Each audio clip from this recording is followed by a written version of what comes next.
Welcome to this presentation, which aims to demystify the process of ODA modernisation, also known as aid reforms, that's currently going on at the OECD DAC. It's a process that affects all official development assistance, commonly shortened to ODA or aid.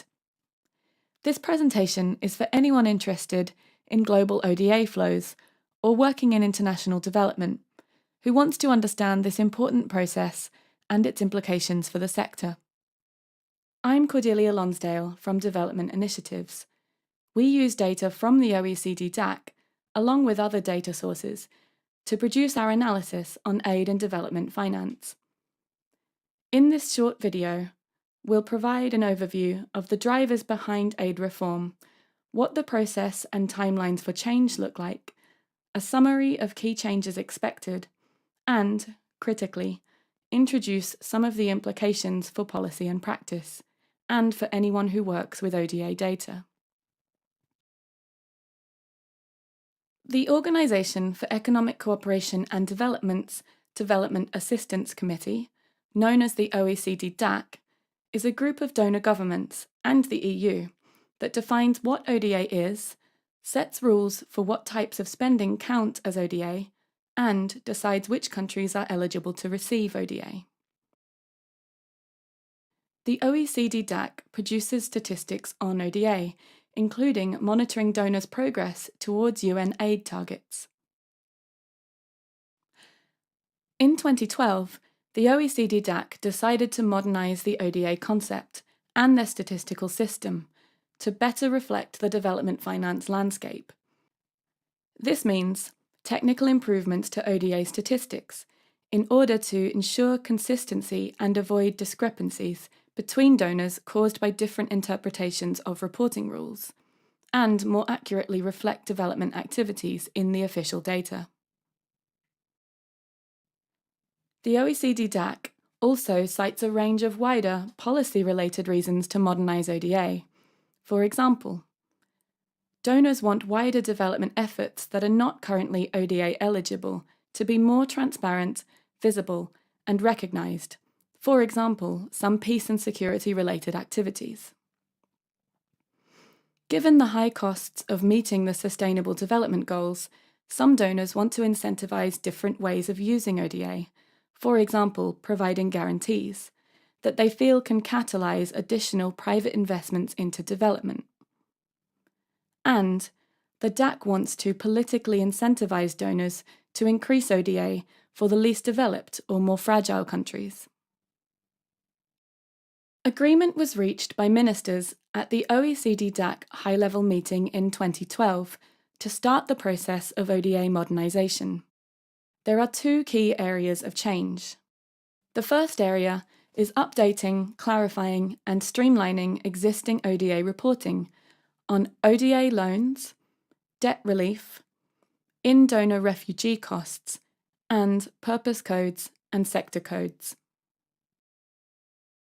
The second area is expanding ODA to bring in new activities and new financing instruments.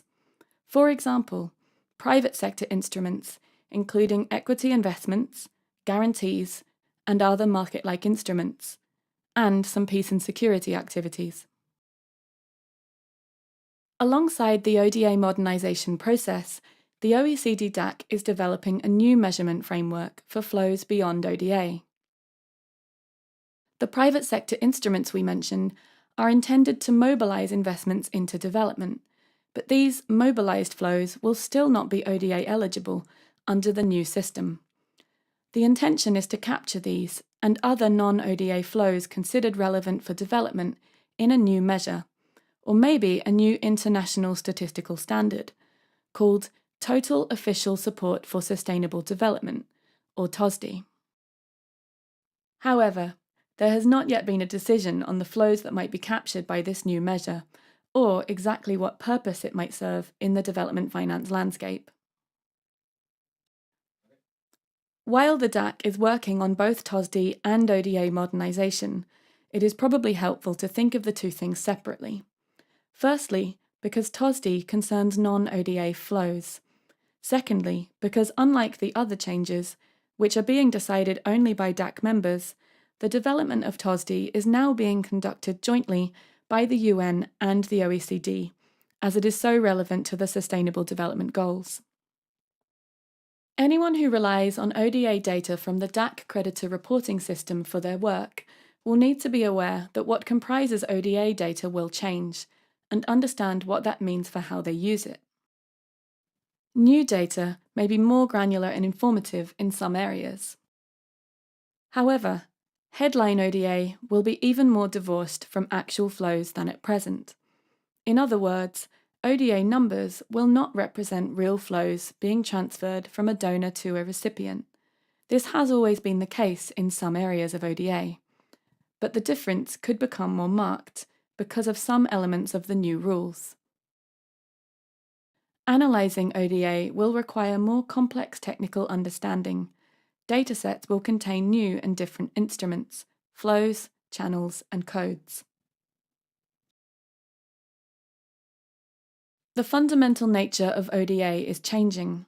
Some implications for policy and practice are: we may see an increased role for certain actors in development, for example, development finance institutions, private sector actors, or military or security actors.